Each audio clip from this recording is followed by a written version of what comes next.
মোবাইলে আক্রান্ত জামাই নতুন জামাই মোবাইলে আক্রান্ত অল্প বয়সে বিয়ের পরিণত হয়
আমার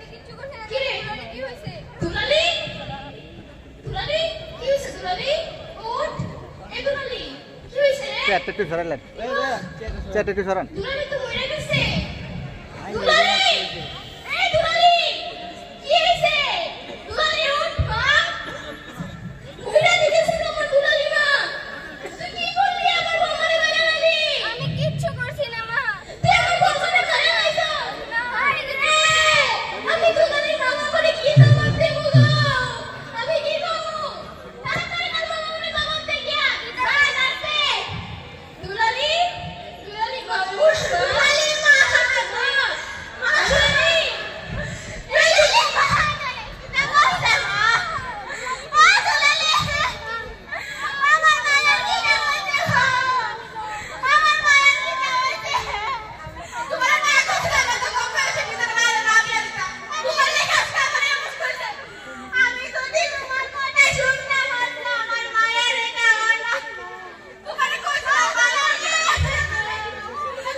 সমাজের কাছে আমার একটাই অনুরোধ যে আমার মতন এরকম ভুল কাজ আপনারা করবেন না। আজকে যদি আমার মেয়ের কথা আমি শুনতাম তাহলে আজকে আমার মেয়ে এই পৃথিবীতে থাকতো। আমি আজকে আমার মেয়ের কোনো কথা শুনিনি, তাই আজকে আমার মেয়ে এই পৃথিবী ছেড়ে অনেক দূরে চলে গেছে। আমার মেয়ের কাছে আমি অনেক দুঃখিত। সমাজের কাছে আমার একটাই অনুরোধ যে বাল্য বিবাহ রোধ করুন, বাল্য বিবাহ রোধ করুন, বাল্য বিবাহ রোধ